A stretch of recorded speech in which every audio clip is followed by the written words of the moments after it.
qala'id al-marjaniyah fil wadhaif ar-ramadaniyah. Dan sudah kita bahas kemarin 5 hadis dari kitab ini.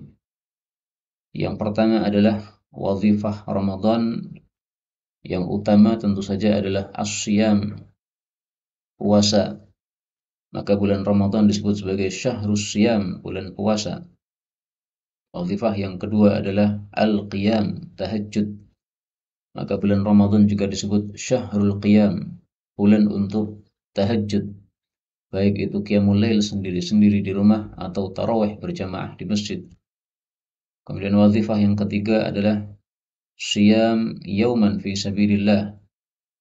Puasa hendaklah diniatkan ikhlas karena Allah Subhanahu wa taala supaya mendapatkan fadilah yang besar sebagaimana disebutkan dalam hadis yang ketiga, dijauhkan dari neraka sejauh 70 tahun perjalanan.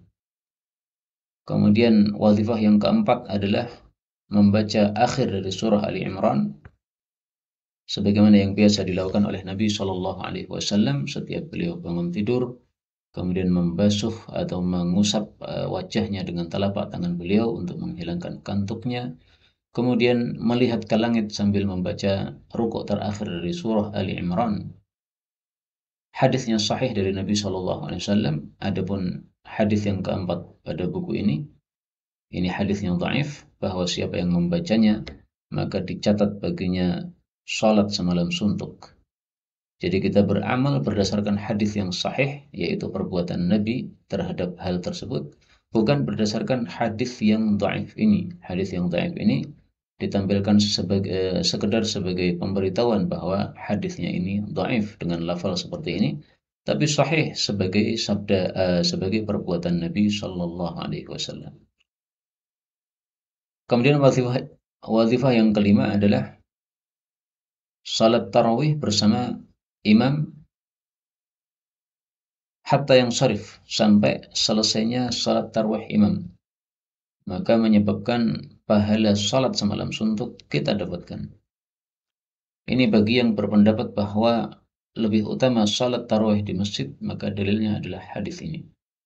Bagi yang berpendapat bahwasanya lebih utama salat tarawih di rumah, maka tentu saja tidak menggunakan hadis ini dalilnya, tetapi dalilnya adalah sabda Nabi Shallallahu alaihi wasallam. Beliau mengatakan, "Inna afdalas salati", sesungguhnya salat yang paling utama, salatul mar'i fi baitih, salat seseorang di dalam rumahnya masing-masing, illal maktubah, kecuali salat fardu. Hadis riwayat Nasa'i, derajatnya sahih.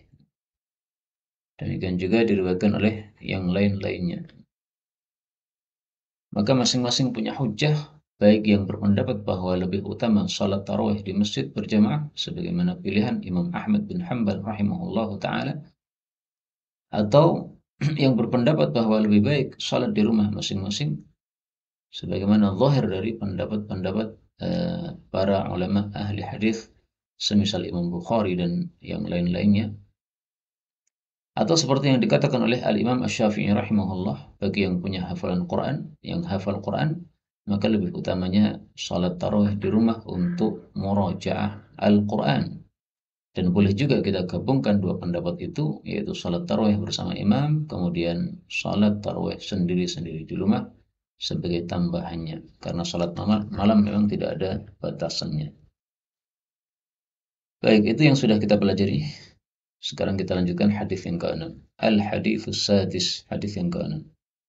An Abdullah bin Amr bin al-As radhiyallahu anhuma qala qala Rasulullah sallallahu alaihi wasallam, man qama, barang siapa yang qiyamul lail, bi 10 ayatin, membaca 10 ayat, lam yuktab minal ghafilin, tidak tercatat termasuk orang-orang yang lalai. Wa man qama, dan barang siapa yang qiyamul lail bi mi'ati ayah, dengan membaca 100 ayat, kutiba minal qanitin, dicatat termasuk orang-orang yang tunduk. Tunduk di sini maksudnya adalah salat semalam suntuk. Wa man qama bi alfi ayah, barang siapa yang qiyamul lail membaca 1000 ayat, kutiba, tercatat minal muqantirin, termasuk orang-orang yang pahalanya tak terhingga. Hadis diriwayatkan oleh Abu Dawud. Kaum muslimin rahimani wa rahimakumullah. Jadi maksudnya adalah wazifah yang keenam kita pada bulan Ramadan adalah memperlama salat tahajud. Salat tahajud atau salat tarawih jangan kurang dari 10 ayat. Kalau bisa sampai 100 ayat atau sampai 1000 ayat. Dan itulah yang paling utama. Semakin banyak yang dibaca, maka semakin utama. Karena semakin lelah. Maka kaidahnya sebagaimana sudah sering kita sampaikan, amal itu semakin lelah, maka semakin besar pahalanya di hadapan Allah Subhanahu wa taala. Nabi bersabda, "Inna laki minal ajr", sesungguhnya engkau mendapatkan pahala ala qadri nasabiki wa nafaqatiki, sesuai kadar lelahmu dan nafkah yang kamu keluarkan. Hadis riwayat Hakim sahih. Kemudian dari hadis ini kita ambil beberapa faedah. Faedah yang pertama, perawi hadis ini Abdullah bin Amr bin As. Karena dua-duanya adalah sahabat Nabi, maka kita doakan radhiyallahu anhuma. Kalau As ini kafir sehingga tidak kita doakan. Andaikan As ini muslim, maka kita doakan radhiyallahu anhum. Nah, karena hanya berdua yang Islam, maka radhiyallahu anhum. Dan sudah sering disampaikan bahwa Abdullah dengan bapaknya Amr bin As ini jarak usianya hanya 10 tahun. Jadi bapaknya menikah pada usia 10 tahun, kemudian melahirkan anak pada usia 11 tahun. Maka jarak antara bapak dan anak ini ya sekitar itu ya 10 atau 11 tahun. Maka ini pernikahan yang paling muda yang pernah kita temukan di kalangan sahabat Nabi Sallallahu Alaihi Wasallam. Faedah berikutnya, qama bi asyri ayatin, tahajud membaca 10 ayat tidak tercatat dari orang-orang yang lalai. Artinya kalau kurang dari 10 ayat maka masih belum selamat dari hal tersebut. Karena itu hendaklah salat tahajud minimalnya dibaca 10 ayat, dan ini sangat mudah sekali karena kita membaca surat Al-Ikhlas 3 kali itu sudah membaca 12 ayat.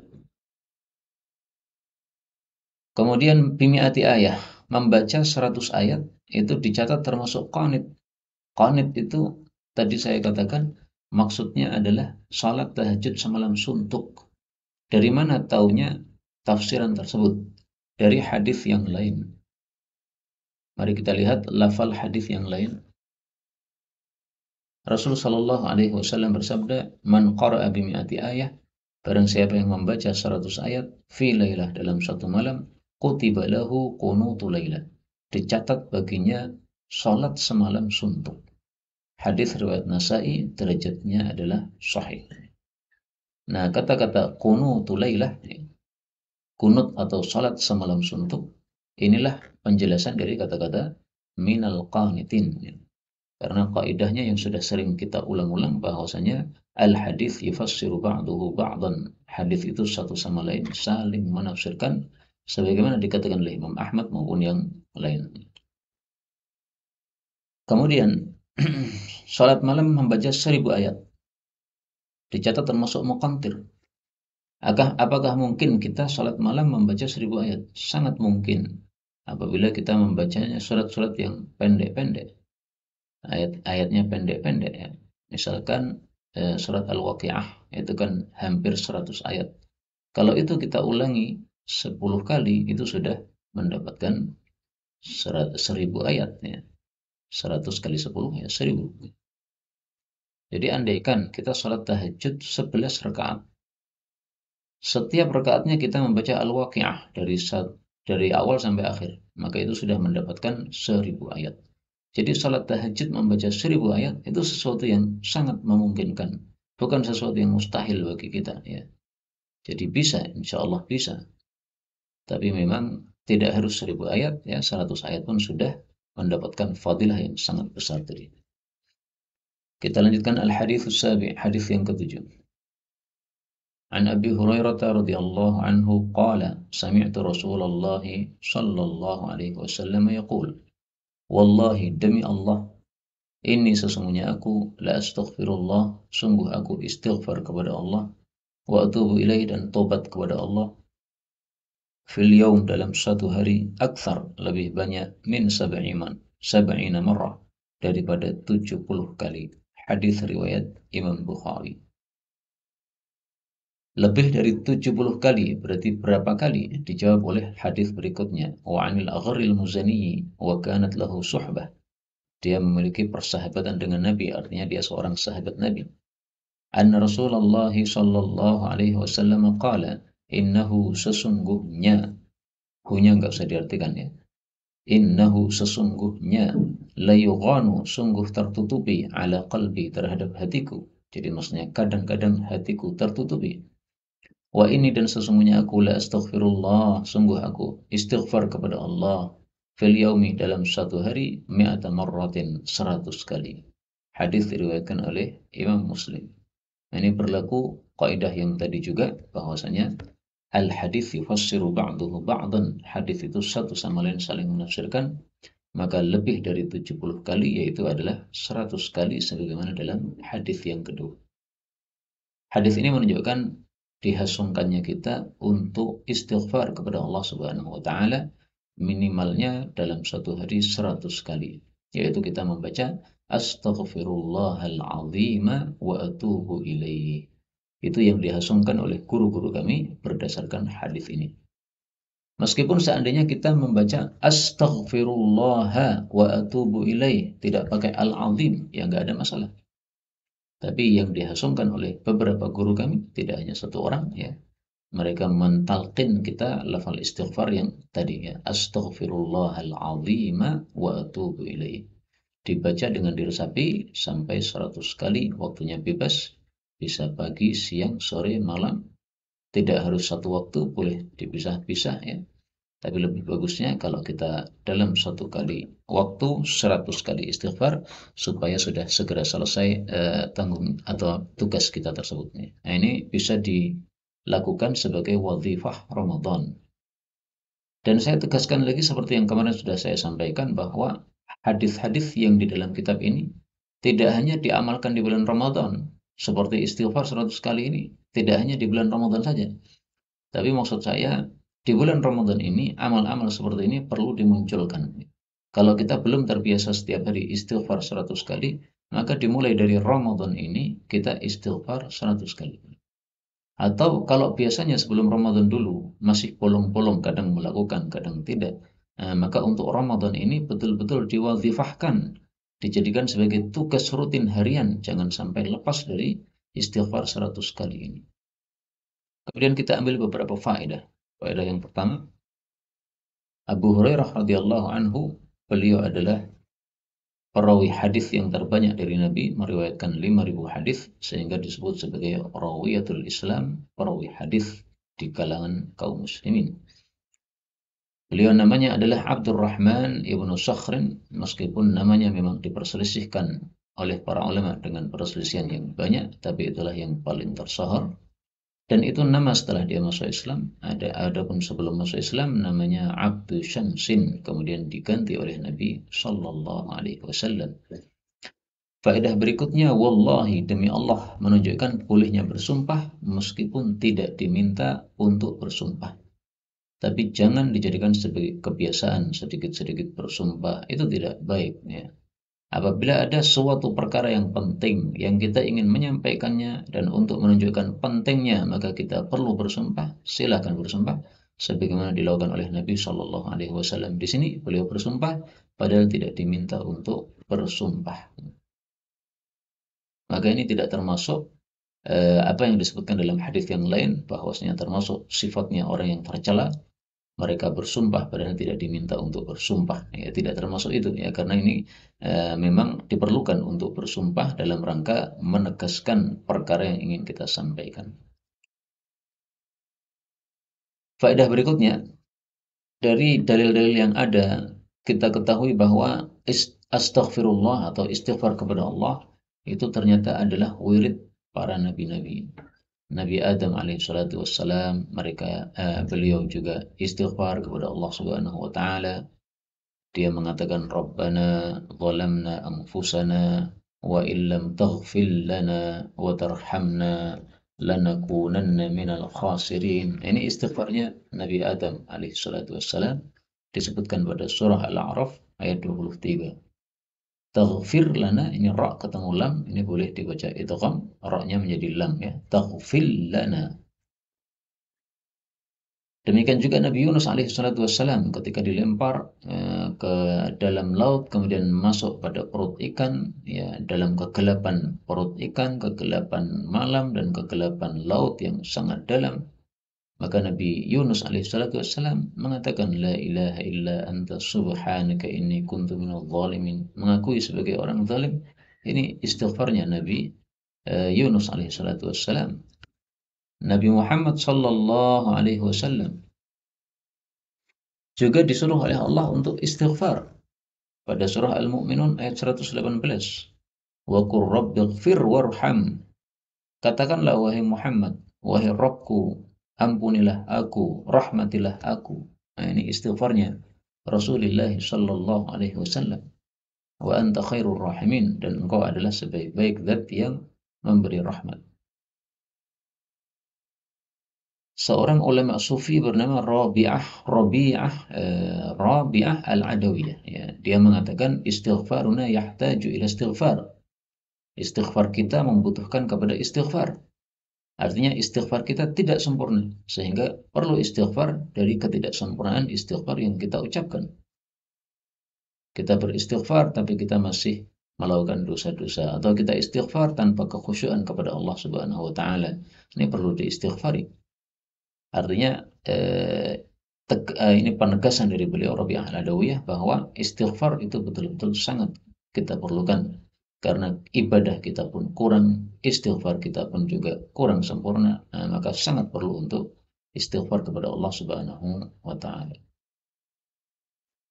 Kemudian faedah berikutnya, sab'ina marrah, 70 kali, yang menunjukkan bahwa istighfar atau wirid dengan hitungan itu disyariatkan oleh Nabi Shallallahu Alaihi Wasallam. Ya, hitungannya terserah kita, mau 70 kali, mau 100 kali. Jadi Nabi menyebutkan beberapa jumlah, ini bukan berarti untuk membatasi harus jumlah tersebut, bukan ya.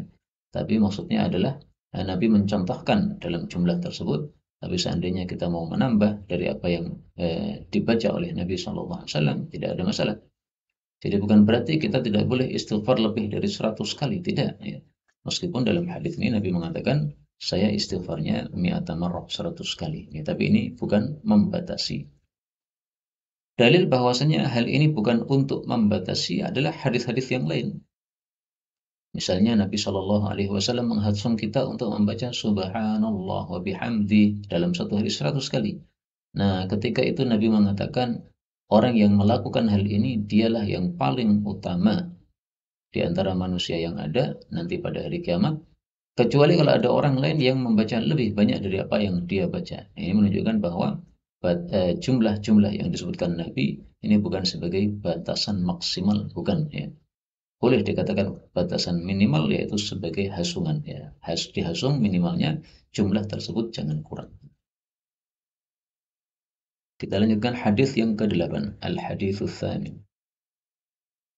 Wa 'an Tufail bin Ubay bin Ka'ab an abihi, dari bapaknya berarti Ubay bin Ka'ab, sahabat Nabi sallallahu alaihi wasallam yang paling qari. Qala, dia mengatakan, kana adalah Rasulullah sallallahu alaihi wasallam idza dhahaba, apabila telah lenyap thulutsa al-lail, 2/3 malam, qama, beliau bangun. Nah, dari sini kita tahu kapan jam bangun Rasul sallallahu alaihi wasallam. Kalau sudah lewat 2/3 malam. Kalau kita hitung dari Isya sampai subuh itu ada 9 jam. Maka dibagi 3 berarti kan 3 jam, 3 jam. Nah, maka sekitar jam 1 malam itulah jam bangun Rasulullah sallallahu alaihi wasallam. Kalau dulu ketika di pesantren, kiai kami menulis jam 2 untuk mulai bangun tahajud. Nah, seandainya jam 1 ini tidak masalah, ini juga berdasarkan hadis ini. Faqala, lalu Nabi mengatakan, ya ayyuhan nas, wahai para manusia, uzkurullah, ingatlah Allah, ingatlah Allah. Ini dalil untuk dua hal. Yang pertama, dalil membangunkan orang-orang untuk salat tahajud. Jadi sebagaimana kata Allah dalam surah Al-Maidah, wa ta'awanu 'alal birri wat taqwa, saling tolong menolonglah untuk kebaikan dan ketakwaan. Suami istri saling membangunkan, bapak membangunkan anak, anak membangunkan bapak. Nah, kalau santri ya sesama santri membangunkan temannya. Kemudian yang kedua, dalil mengulangi perkataan yang penting 2 kali atau 3 kali. Kadang-kadang Nabi itu mengulanginya 3 kali, kadang-kadang juga 2 kali sebagaimana dalam hadis ini. Ja'at pasti datang ar-rajifah, pengguncang, maksudnya tiupan sangkakala pada hari kiamat, tiupan yang pertama.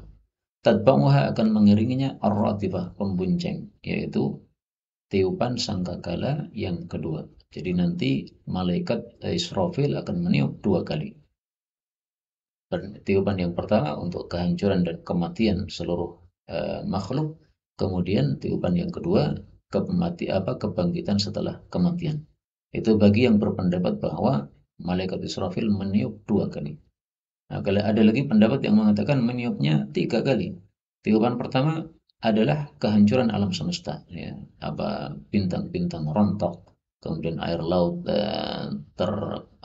tersingkap semuanya, keluar dari tempatnya semuanya, kemudian gunung-gunung terbang peterbangan, ya, itu adalah tiupan pertama. Tiupan kedua, kematian seluruh makhluk bernyawa.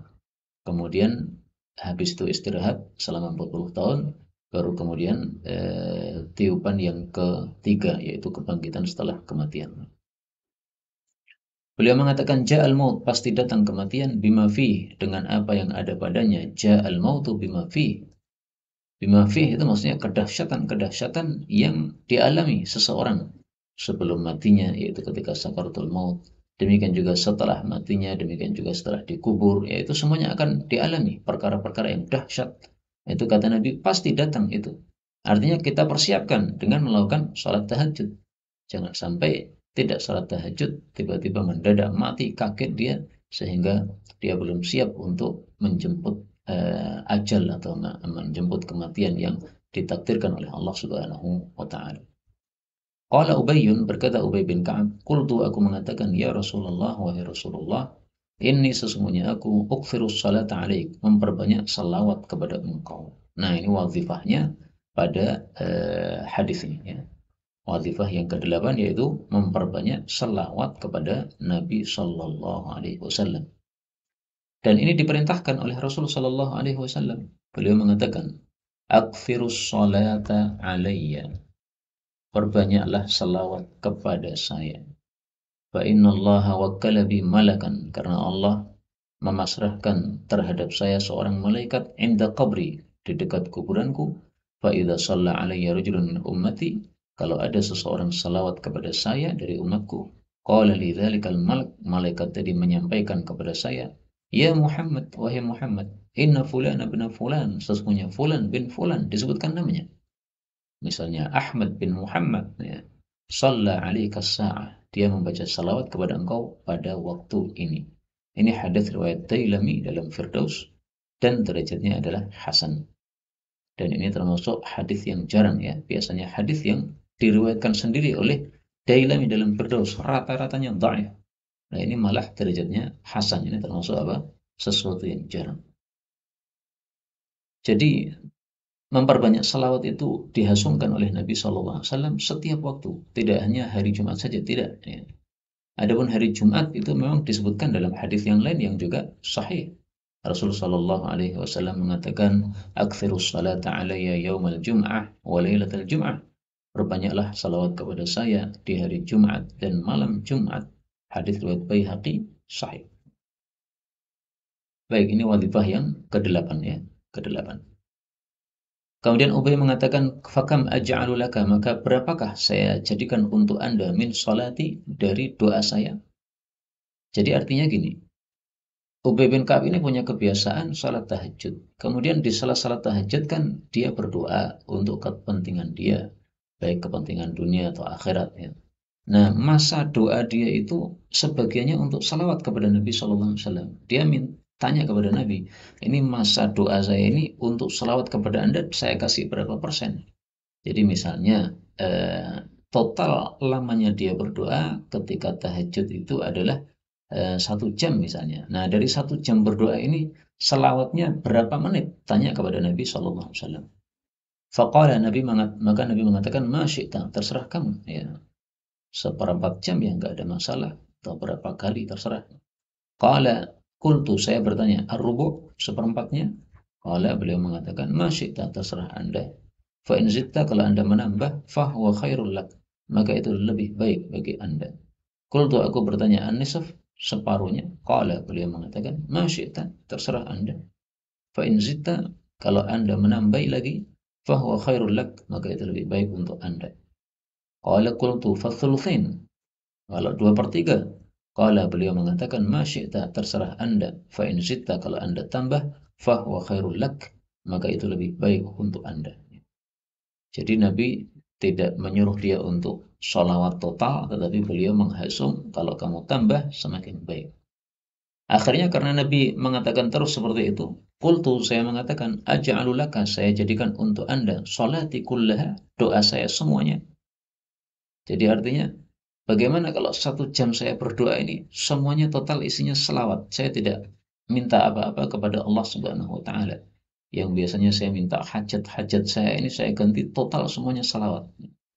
Maka beliau mengatakan, "Idzan, kalau begitu, tukfa, engkau dicukupi hammaka, semua kebutuhanmu atau semua tujuanmu." Ya. Jadi ham itu adalah maksud, ya, maksud juga sesuatu yang kamu tuju atau sesuatu yang kamu inginkan dalam kehidupan dunia ini maupun kemudian di kehidupan akhirat. Jadi maka itu maksudnya adalah maramud dunia wal akhirah, tujuan-tujuan yang ingin kita capai di dunia maupun di akhirat, itu semuanya akan dicukupi oleh Allah Subhanahu wa taala.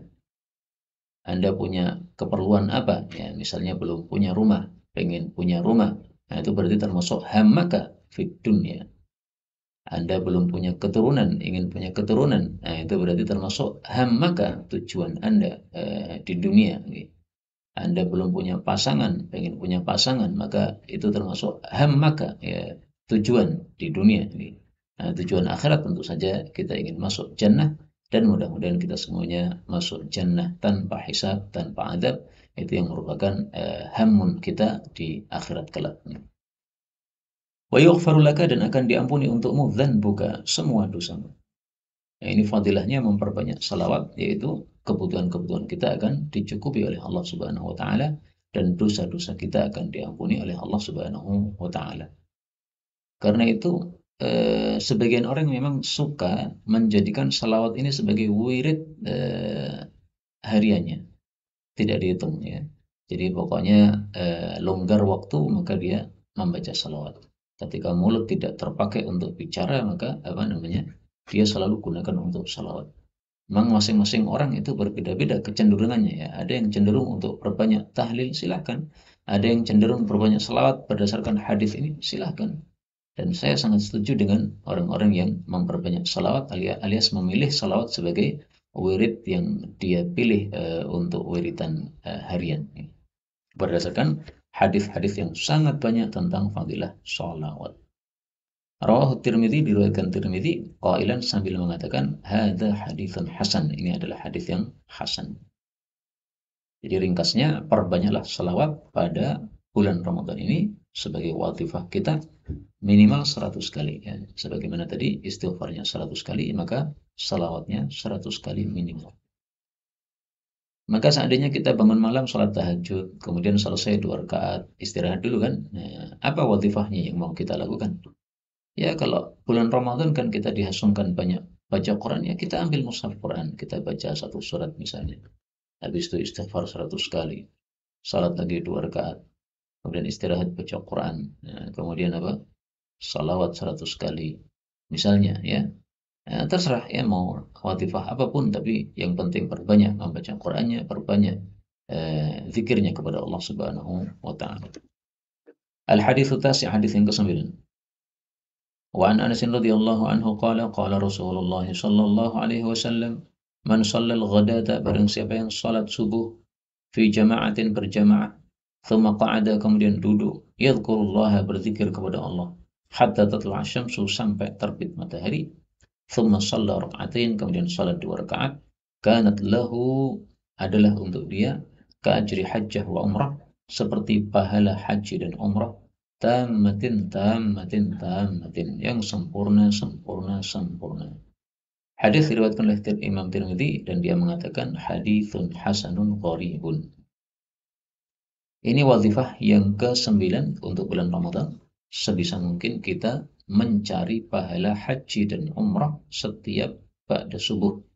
Bagaimana caranya? Caranya adalah salat subuh berjamaah di masjid. Yang kedua, zikir kepada Allah Subhanahu wa taala setelah subuh sampai dengan terbit matahari. Terbit maksudnya lepas dari ufuk begini ya. Orang-orang biasanya mengatakan apa? Sampai setinggi sepenggalah. Itu diperkirakan. Jadi intinya sudah lepas dari ufuk. Kemudian salat sunnah 2 rakaat yang disebut oleh para ulama dengan salat sunnah isyraq. Dan salat sunnah isyraq itu sama dengan salat duha. Bedanya apa dengan salat duha? Bedanya salat isyraq adalah salat duha di awal waktu. Ketika matahari isyraq. Isyraq itu artinya terbit. Nah, ketahuilah bahwa waktu syuruk yang sering kita dengar di jadwal-jadwal azan itu ya, ada waktu syuruk. Itu yang saya paham itu adalah waktu ketika proses terbitnya matahari. Jadi itu waktu syuruk belum boleh kita untuk melakukan sholat. Ditunggu dulu sampai mataharinya naik. Nah, kalau sudah naik, itulah yang disebut sebagai waktu duha. Nah, maka hati-hati ya.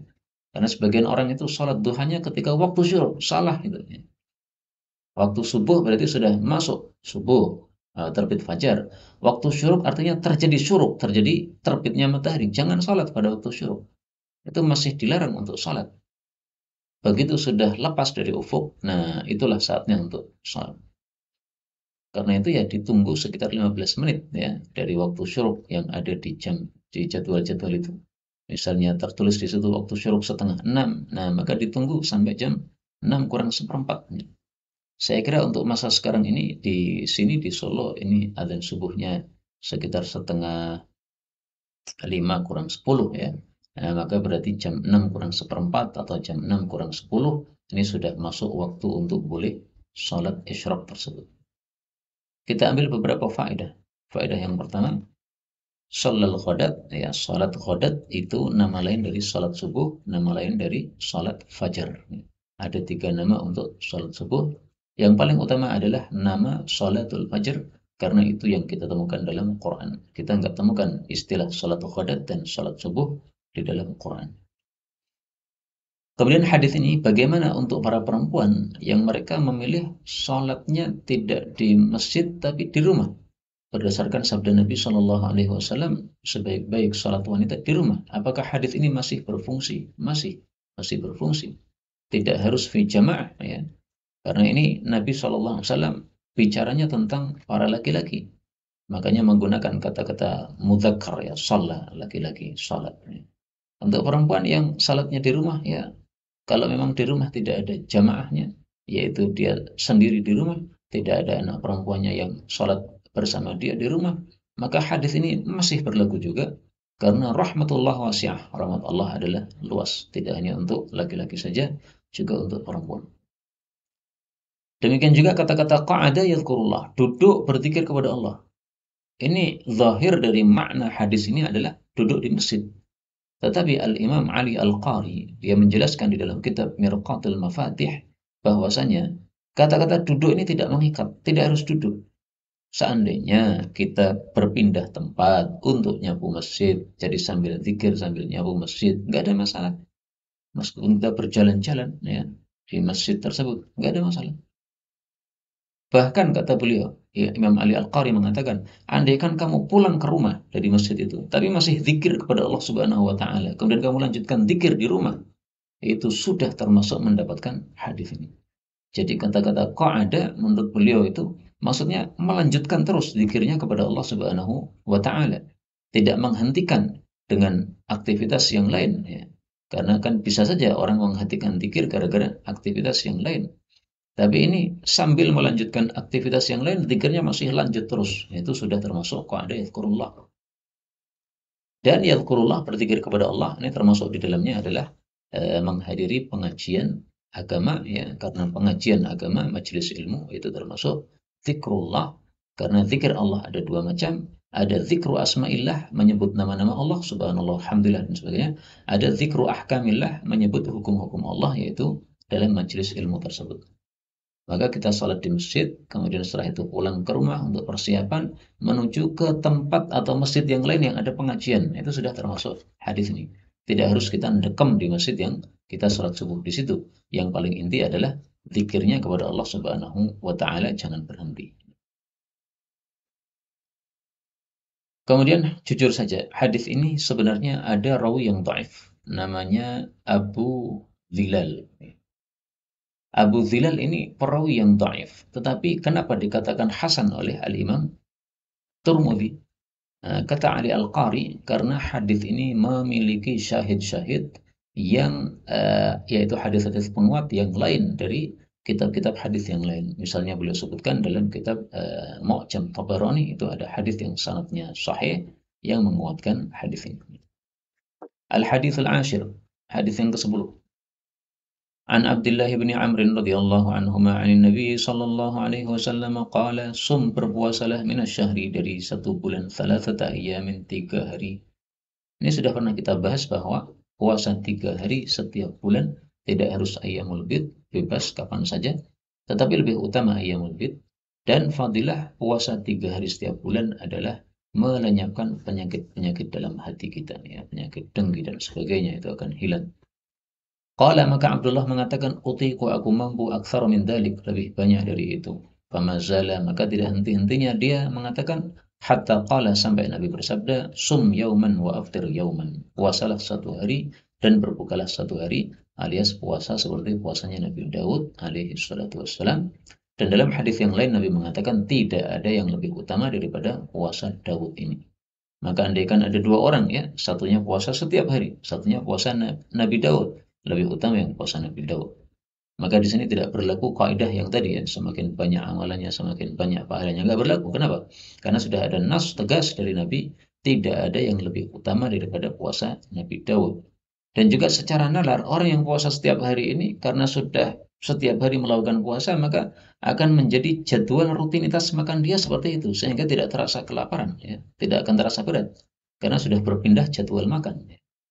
Sebagaimana orang yang biasa makan 2 kali sehari, kan tidak masalah dia tidak makan 3 kali seperti orang-orang Jawa, ya. Karena konon orang Jawa Barat makannya 2 kali sehari, ya. Paginya tidak makan, hanya apa namanya ngemil-ngemil saja, ya. Tapi kalau orang Jawa kan makan nasinya 3 kali sehari. Nah, kalau sudah jadi adat begitu tidak akan terasa berat. Berbeda dengan orang yang 1 hari puasa, besoknya tidak puasa. 1 hari puasa, besoknya tidak puasa. Nah, ini jadwal makannya tidak akan teratur terus sehingga dia masih terasa berat terus melakukan puasa tersebut, maka pahalanya tentu saja lebih besar. Faqala, lalu Nabi mengatakan, Iqra'il Qur'an, bacalah seluruh Al-Qur'an, maksudnya katamkan Al-Qur'an, fi kulli syahrin, dalam setiap bulan. Nah, inilah wazifah kita pada bulan Ramadan ini. Minimal setiap muslim mengkhatamkan Al-Quran 1 kali dalam bulan Ramadan. Bagaimana caranya? Ditarget. Target kita mau khatam berapa kali? Kalau 1 kali, sebagaimana dalam hadis ini, khatamkan Quran dalam 1 bulan, berarti kita wajib membaca 1 harinya 1 juz. Kalau pengen khatamnya 2 kali, berarti 1 harinya 2 juz. Kalau pengen khatam 3 kali, berarti 1 harinya 3 juz. Sesuai dengan target kita masing-masing. Karena itu perlu kita untuk mentarget pada bulan Ramadan ini. Kita pengen khatam berapa kali. Kemudian kita pengen sholat tahajud berapa rakaat. Kemudian kita pengen untuk mengkhatamkan satu kitab ilmu, misalnya kitab hadis, apa namanya, Riyadhus Shalihin, atau kitab apa. Maka tinggal dibagi saja. Ini ada berapa halaman. Dibagi dalam setiap hari harus membaca berapa halaman. Dengan target-target seperti itu, kita pasti akan semangat untuk melakukan. Karena merasa bahwasanya kalau target hari ini belum dilakukan, ini masih jadi tanggungan. Kita tidak akan tidur sebelum menyelesaikan target tersebut. Tapi tanpa target, biasanya orang tidak akan bisa selesai. Qala, Nabi, dia mengatakan, inni utiku akthar, aku mampu lebih banyak. Famazala, tidak henti-hentinya dia minta tambahan, hatta qala, sampai Nabi bersabda, fi thalathin, kamu katamkan dalam 3 hari. Hadis riwayat Bukhari. Nah ini kalau kita bisa, wazifah kita adalah menghatamkan Al-Quran fi thalathin, setiap 3 hari. Setiap 3 hari khatam. Padahal Ramadan ada 30 hari. Berarti kita khatam 10 kali selama bulan Ramadan. Kalau bisa. Nih. Tapi kalau tidak bisa ya minimal tadi 1 bulan 1 kali. Dan lebih utama bagi yang sudah lancar-lancar bacaannya, jangan mengambil yang minimal, yaitu 1 kali khatam, tapi ambillah yang maksimal. 3 hari khatam, berarti 10 kali khatam. Kalau keberatan, karena ada aktivitas-aktivitas yang lain yang tidak mungkin kita tinggalkan, karena bukan orang yang pengangguran, maka kita sesuaikan aja dengan kemampuan, ya minimal 2 kali khatam, sebagaimana Nabi SAW setoran 2 kali khatam di bulan Ramadan kepada malaikat Jibril di akhir hayat beliau. Inilah kaum muslimin rahimani wa rahimakumullah, antara lain wazifah-wazifah Ramadan yang perlu kita buat untuk diri kita masing-masing supaya amalan kita lebih maksimal daripada bulan-bulan atau tahun-tahun sebelumnya. Benarnya dari Allah Ta'ala, kalaupun ada salahnya, fa astaghfirullahal azim li wa lakum, walhamdulillahi rabbil alamin.